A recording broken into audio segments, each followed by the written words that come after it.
जय श्री राम दोस्तों, इस वीडियो में देखें कि आखिर शिव को क्यों पसंद है सावन का महीना। जानिए इसकी अनोखी कहानी के बारे में। यदि आप हमारे इस चैनल को सब्सक्राइब न किए हो तो इस चैनल को सब्सक्राइब और लाइक जरूर कर लें। सावन का महीना जिसमें भगवान शंकर की कृपा से मनोवांछित फल की प्राप्ति होती है। यूं तो भगवान शंकर की पूजा के लिए सोमवार का दिन पुराणों में निर्धारित किया गया है, लेकिन पौराणिक मान्यताओं में भगवान शंकर की पूजा के लिए सर्वश्रेष्ठ दिन महाशिवरात्रि, उसके बाद सावन के महीने में आने वाला प्रत्येक सोमवार, फिर हर महीने आने वाली शिवरात्रि और सोमवार का महत्व है।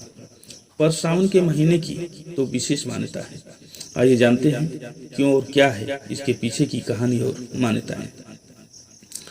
ऐसी मान्यता है कि प्रबोधनी एकादशी सावन के प्रारंभ से सृष्टि के पालन करता भगवान विष्णु सारी जिम्मेदारियों से मुक्त होकर अपने दिव्य भवन पाताल लोक में विश्राम करने के लिए निकल जाते हैं और अपना सारा कार्यभार महादेव को सौंप देते हैं।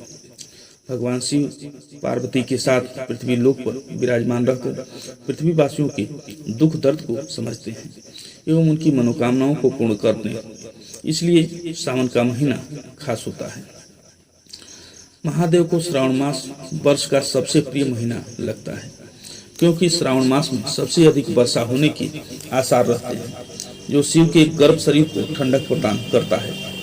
भगवान शंकर ने स्वयं सनत कुमारों को सावन महीने की महिमा बताई है कि मेरे तीनों नेत्रों में सूर्य दाहिने बाएं चंद्र और अग्नि मध्य नेत्र हैं। हिंदू कैलेंडर में महीनों के नाम नक्षत्रों के आधार पर रखे गए हैं।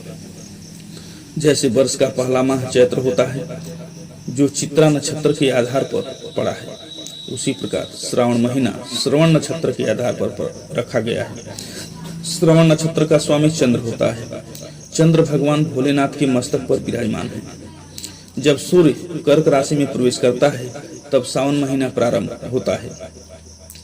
सूर्य गर्म है एवं चंद्र ठंडक प्रदान करता है, इसलिए सूर्य के कर्क राशि में आने से झमाझम बारिश होती है, जिसके फलस्वरूप लोक कल्याण के लिए विशेष विष को ग्रहण करने वाले देवों को देव महादेव को ठंडक व सुकून मिलता है। शायद यही कारण है कि शिव का सावन से इतना गहरा लगाव है। पुराणों और धर्म ग्रंथों को उठाकर देखें तो भोले बाबा की पूजा के लिए सावन के महीने की महिमा का अत्यधिक महत्व होता है। इस महीने में ही पार्वती ने शिव की घोर तपस्या की थी और शिव ने उन्हें दर्शन भी इसी माह में दिए थे। तब से भक्तों का विश्वास है कि इस महीने में शिव जी की तपस्या और पूजा पाठ से शिव जी जल्द प्रसन्न होते हैं और जीवन सफल बनाते हैं। एक बार सावन के महीने में अनेक ऋषि क्षिप्रा नदी के स्नान कर उज्जैन के महाकाल शिव की अर्चना करने हेतु एकत्र हुए। वह मानी वेश्या भी अपने कुत्सित विचारों से ऋषियों को धर्म भ्रष्ट करने चल पड़ी, किंतु वहां पहुंचने पर ऋषियों के तप बल के प्रभाव से उसके शरीर की सुगंध लुप्त हो गई। वह आश्चर्यचकित होकर अपने शरीर को देखने लगी। उसे लगा उसका सौंदर्य भी नष्ट हो गया, उसकी बुद्धि परिवर्तित हो गई, उसका मन विषयों से हट गया और भक्ति मार्ग पर बढ़ने लगा। उसने अपने पापों के प्रायश्चित हेतु ऋषियों से उपाय पूछा। वे बोले, तुमने 16 श्रृंगारों के बल पर अनेकों लोगों का धर्म भ्रष्ट किया। इस पाप से बचने के लिए तुम 16 सोमवार व्रत करो और काशी में निवास करके भगवान शिव का पूजन करो। वेश्या ने ऐसा ही किया और अपने पापों का प्रायश्चित कर शिवलोक पहुंची। ऐसा माना जाता है कि 16 सोमवार के व्रत से कन्याओं को सुंदर पति मिलते हैं तथा पुरुषों को सुंदर पत्नियां मिलती हैं।